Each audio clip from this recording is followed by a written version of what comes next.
Right, welcome back. And this next conversation is around politics. And as our eyes move from the presidential election to the governorship election, there are several actors and there are several narratives and plots beginning to emerge. And it's always a great always a great discussion when we have a look at what is going on in the Niger Delta, especially in Rivers State, where a number of our viewers also watching this live interview. We have Tonte Braye. He's the governorship candidate of the African Democratic Congress. It's a pleasure to have him join us this morning on News Hub.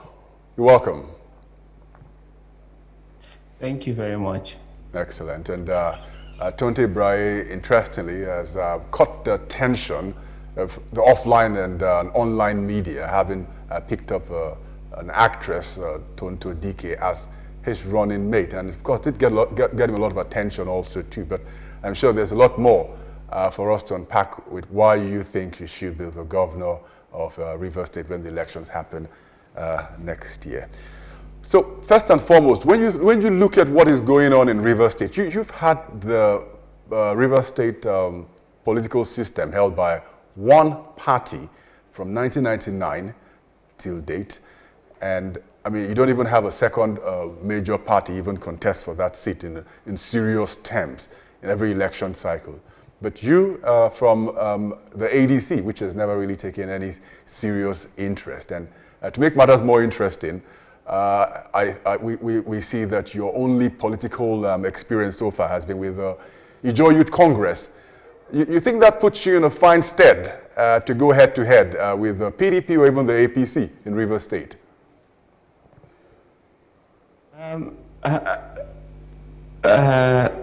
My only experience is not working with the Ijaw Youth Council. Possibly, there's a lot, people don't know about me. I have been a country director of a U.S. organization, the White Ribbon Alliance, and over the years, I've been able to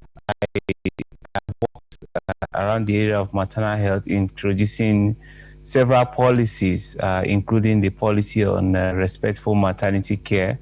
And by virtue of being a country director, I've also supported advocacy around the issue of increasing access to family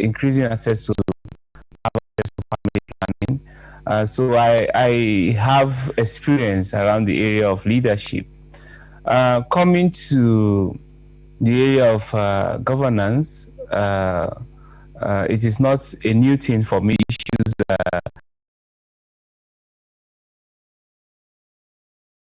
Thank you so much for that. Yourself and your deputy, the person of Tonto Dike, a pretty young candidate and of course deputy in the ADC, and among other political candidates, in Rivers State. I'm wondering what kind of strength that would bring to the table when you're going toe-to-toe with people who are already entrenched in party politics, who are known and who are backed by, the moguls, as it were, the Wike and the Amichis of the state. One thing you must understand is, these guys have been in power from 1999 till date. And we are not coming against something that is very simple. We are aware of that. We're fully aware. There are more young people than there are adults in this country. We have the numbers to defeat them. A lot of young people see this as as something that is very difficult. And one of the things we want to do is to demystify, that belief that it is not difficult to kick these guys out of government. Since when I was today, and they are training their children to take over from them, that shouldn't be the case, for God's sake. For us, we are here to build a mass movement of people who want a change at all levels of governance, and we believe we are going to achieve that, and that is the reason why by bringing a lot of young people together to say enough is enough. It is time for us to take over leadership. It's time for us to take our destiny in our hands to resolve those issues that have lingered on for so many years. These guys have been in power. They've not been able to resolve the issues. Some time ago, I run my own firm, my own company, Tresco Group. Some time ago, I used to buy diesel for 25,000 naira for 100 liters, but now it's about 80,000 naira for 100 liters. It shouldn't be so. And we will be contributing to the problem if we don't rise up to say enough is enough. So for us, we are ready, and I believe we have the capacity to defeat those that have been in power for all this while, that have also contributed to the problems that we are facing.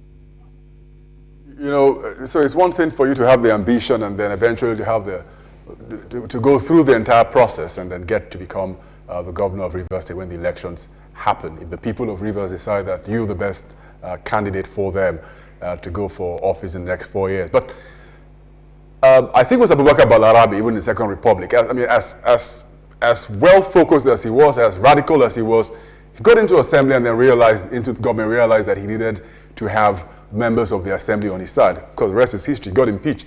Is your party going to be running for the state assembly seats with its candidates across the entire Rivers State, so that if you become the governor, you won't find a situation where you have the assembly completely controlled by, say for example, the PDP or the APC, and then none of your maverick plans will see the light of day?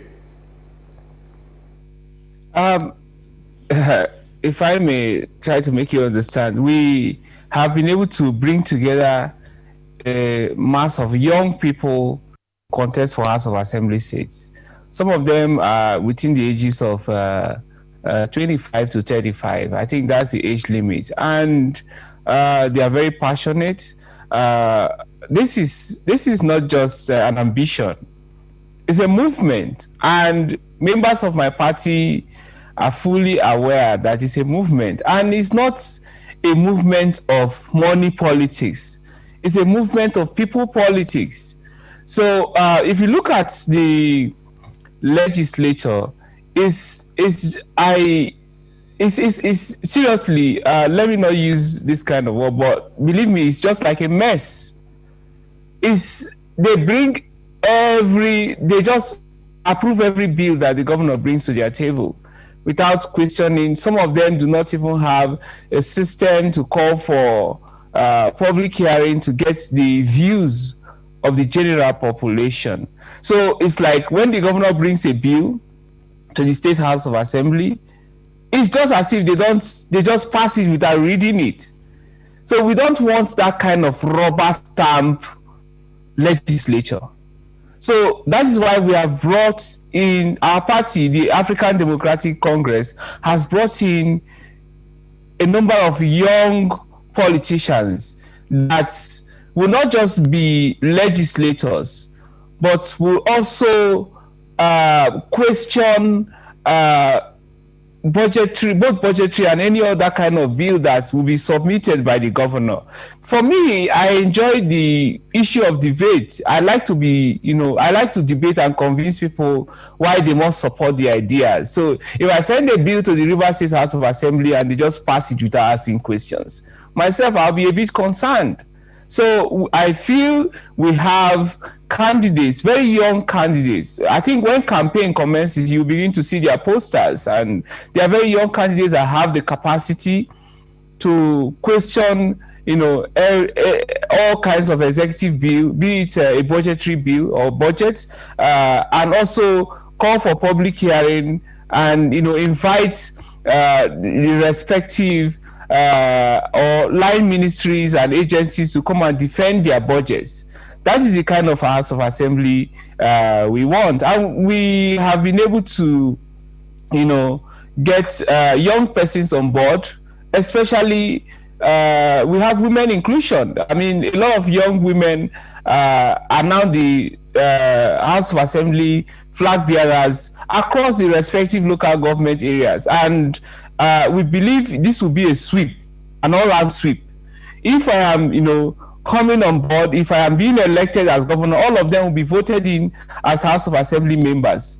and will be able to run a very they will be in the legislature, so they will be able to run a very effective legislature that will hold the state executive accountable. I absolutely admire your optimism, but a lot of Nigerians will tell you that enough said, we need action. Either action to put more money in my pocket or action to make the nation better, depending on what side the person is on. But that aside, I also applaud the fact that your party is bringing about inclusion, especially women in politics, active governance this time around.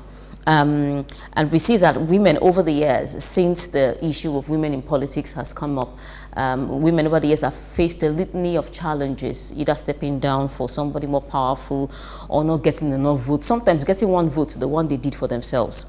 And you're bringing a woman this time around, to to be your deputy, and you are a young person as well. I wonder, I don't know how much confidence you have in the youth around, and even women, to come together to vote for their own, to put your thumb to the ballot paper to vote for their own, seeing that over the years, even with the recent primaries that we saw this time around, a lot of youth didn't even clinch the tickets because the people who have been there, done that, has a lot more resources at their disposal to, sweep around and catch enough people into the basket of their party. It shouldn't be so, right? If you look at the youth today, there's a lot of frustration. I mean, go to Instagram, go to Facebook, make a comment about, you as a young person coming in to run for office, and you need to see the level of toxicity. There is a lot of toxic comments. That's probably as a result of anger and frustration. We want to change that narrative because as young people, a lot of young people just say, oh, I don't want to be part of politics. Why would you not be part of politics? Why would you not be engaged in politics? Because politicians have that duty to decide everything for you. I did make mention about the cost of diesel today, and today there are lots of queues around Abuja, including major cities in Nigeria. It shouldn't be so. So the challenge is there. Even during the primaries, I saw a lot of things. And mind you, I'm also writing a book because I want to be able to share my experiences as best practices for a lot of Nigerians to learn and also understand what it means to work with young people to be able to clinch a party ticket. So for us, we want to change the mindsets of young people.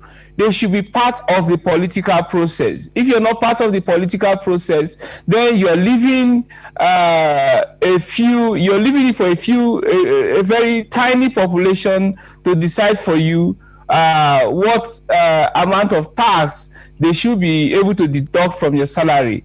You're leaving it for them to decide for you if you're going to have access to electricity and all the bare necessities of life. And it is very important for young people to be part of this until they realize that they have the capacity to change the government of the day. We will continue to linger on in this problem that we are currently facing. That is why, for me, I'm also a proponent for the National Assembly to make voting compulsory. In fact, there should be a jail term for refusing to vote, because we need to force our young people to come out to decide their political future, to decide, how their future will look like in terms of, voting in the right candidates that, should be their leaders. And then that also brings me to the issue of appointing my running mate. Tonto DK, I have worked with her very closely over the years. She's a very loyal person. She's somebody that is, when she's committed to something, she's committed to it 100%. And being close to her, I have discovered that, what is affecting her is just stereotype. A lot of people just stay from far and feel, oh, she's like this, she's like that. But she's a very loving and caring person. She has been a very successful mother, irrespective of all the challenges she has faced, in her industry and also in her social life. I was able to look at certain indicators having come from the development sector. One, she has also, through the Tonto Dike Foundation, she has been able to employ a lot of people. She has been able to create a lot of opportunities for young people. And not just that, she fights for the vulnerable population, especially those who have gone through sexual abuse and all that. She has enough qualification to run as my deputy. And believe me, I believe with that partnership, we will be able to, improve the standard of living, not just only for the indigenes of Rivers State, but for the entire population and residents of Rivers State and Port Harcourt as well, irrespective of their states of origin. Absolutely, I'm sure the posterity will be there to judge if that becomes the possibility eventually. But look at the typical person from Rivers State and look at the problems they face generally. We've gone from a period of restiveness in the Niger Delta. I remember in the 1990s, with the Kensa, we were in Ogoni, and all the way into 2000 with Olusegun Obasanjo, where you had the militancy in the Niger Delta take out more than 25% of the country's oil production until the amnesty program happened. And we've gone through all of that. I remember Rivers State also too, with the former governor, Rotimi Amechi, going across the entire area, trying to get out the boys from the creeks and also carrying out the demolition along the shanties, just to see how they could get things happening. But if you look at the economic profile of Rivers State and many of the major cities in the Niger Delta, you see there's oil there, but there's poverty, there's unemployment. The current governor has spent a lot of money on infrastructure, but yet there's big argument about how that has translated to jobs for the people in Rivers State. What do you think is the number one thing, the low-hanging fruit, if you elected, for example, into office, that will get the unemployment numbers down? It's very simple. There has been a lot of investment in infrastructure, but most of them are based on very capital projects that attract very huge costs. Running into tens and hundreds of billions of naira. It shouldn't be so. We are looking at cost-effective approaches to development, and my government hopes to, actively social protection. When I say social protection, we'll come up with, an effective social policy that is all-inclusive and all-encompassing. We want to look at, investments in, making sure that there is, the betterment of the loss of the vulnerable population, especially people with disability, pregnant women, and also minority populations. And then we also want to look at the working class to make sure that there is a very robust insurance system to make sure that at the end of when they are retiring, there is enough resources to sustain them for the rest of their lives. And that is why if you look at previous interviews that my running mate has done, she was talking about social security, social protection. We are going to come up with making sure that there is increased investment in birth registration and death registration. We have seen a lot of analysis around the population of Rivers State, but we don't have a realistic understanding of what the real population is. That's why I am talking about birth registration. So as you are born as a Rivers indigene, for God's sake, you should have access to a social protection number. And with that number, you should be able to have access to a portal. And, when you have access to a portal, all the necessary information that you need about yourself should be there, be it, your security information about yourself, your address, even if you want to have access to loans to sustain or improve on your business, the state government will provide it for you. However, all of that information will be there, because if you take a loan and you're unable to pay, you pay back, you'll be everyone will be able to see it, from the platform. Not just that, as you're born as a child, rightfully, you're supposed to have access to, free education. So social protection covers all of that. It covers education, it covers access to healthcare, it covers access to when you're when you have admission into the tertiary institutions, you should be able to have access to loans that should take you to school. And if you are being admitted into the state civil service, the state government should be able to look at your salary and come up with a plan to deduct that. And with that social security number or social protection number, I don't like calling it social security, because security is in the hands of federal government. I like to call it social protection. With that social protection number, you will be able to see your profile and how much you're owing the state government, and come up with a plan on how you will be able to pay back. So our plan, a lot of people may look at our plan to say, oh, it's unrealistic, but believe me, so it is realistic. Sorry to interrupt you, Tonti, but think about this. I mean, you've got 4 years. I'm asking that if you had one or low-hanging fruit, you're going to get into office, you're talking about a birth registration program, which perhaps will take you several months, even years to deal with. You have a large number of people who are already unregistered. How are you going to deal with them? I'm not talking about the future. I'm talking about the ones that are unregistered. In your opinion, in dealing with them in real time with real solutions, rather than a long-term project, which you're talking about, which could take several years before we begin to see the fruits. I don't think registration of the general population will take several years. Believe me, look at voter registration. INEC, they either have the resources or they don't have the resources. But for me, the mechanism is faulty.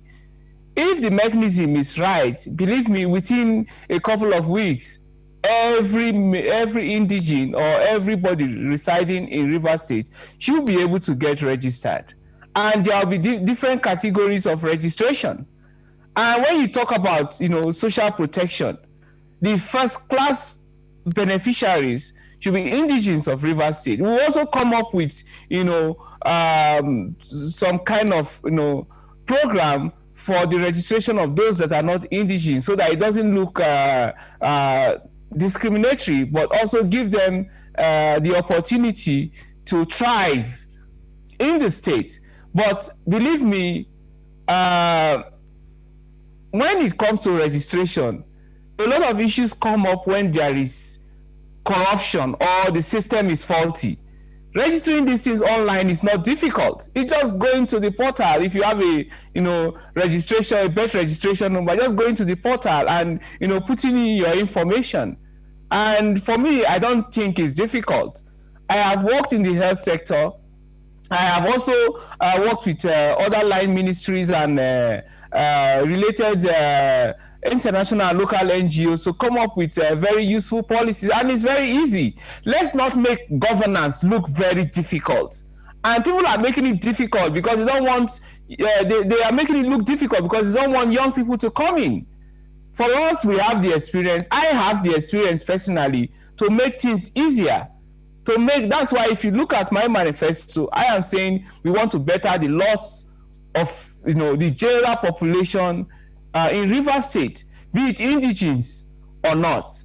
And for me, the baseline is social protection. The baseline is social security, because if you ask a lot of indigenes, how much has the state government invested in you as an individual? They don't know. The state government itself does not even know how much they have invested in the general population or its indigenes, and it shouldn't be so. So we have to start from the scratch, to go back to the drawing board, and that should be done with social protection. All right, Tonte. Believe me, some time ago, it was very embarrassing when we saw a minister. Tonte, I'm really glad you spoke about. I'm really glad you spoke about your interest in health and how much you've invested in the health sector, specifically in Rivers State, mother care, maternal, and the rest of them. And we know one very big issue that is affecting the health of people, and in some particular areas in Rivers State, is the issue of the soot, which doesn't just come by itself. It comes as a result of the illegal, refining that's going on around in the state. And I'm wondering if you were told to do one thing that can help turn the situation around for people within the state, as you're planning to be the governor, probably a recommendation that would help solve the issue, reduce it as drastically as possible to help the health of people in the state. What would that thing be? If you talk about the black suits in Rivers State, believe me, the federal government is also culpable in that area. Because if you remember, I am the vice chairman of Ijaw Youth Council, for God's sake, and if you remember some years ago, a top government official, I don't want to mention the name and the position, went to the Niger Delta and they promised that, okay, let's move from illegal refining to legal refining. And they were able to convince a lot of our young people to abandon bunkering and illegal refining, because they felt they are coming up with this program to make sure that there is, modular refinery for that set of people. But then most of them abandoned illegal refining, and they were waiting for the licenses to get modular refineries. But then it became very expensive. The requirements to have a license to set up a modular refinery is too high. And if you look at it, I don't think there is anybody in Rivers State that has a license for modular refinery. So you can see the federal government is also contributing to this problem. They came to Rivers State, they came to the Niger Delta, and they deceived the general population. So the boys in the creek had no other option than to go back into this illegal refinery refining called Fire. For us, we cannot resolve this issue unless we partner with the federal government. They need to keep to their word. They need to simplify the process of having access to the license for the establishment of modular refineries. They need to make it very easy for young people, for the youth to have. For God's sake, our young people have the skills. If they can illegally refine kerosene, even if it's not perfect, if they can illegally refine petroleum products, I think if they have that legislation to give them the opportunity to refine these products and market it and also export it, the issue of black soot will reduce. If you go to Port Harcourt, just spend at least a week, put your hand in your nose and just clean it a bit and bring it out. It's black. If you look at all the air conditioners, they've all turned to black. So these are indicators that we have environmental challenges. And without the federal government taking a decisive step, believe me, we cannot resolve that problem. Forget about state government officials going around, destroying facilities and all that. These people have the resources. They can always open more.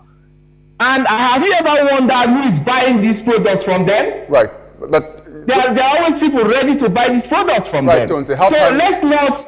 How time flies, Tonte, when you're having a great discussion. But before we let you go, because this point you make about having to do things on your own or you have to wait for the federal government. Don't forget, if you get into office, you'll be a minority government, because I'm not sure your candidate for your presidential election will win.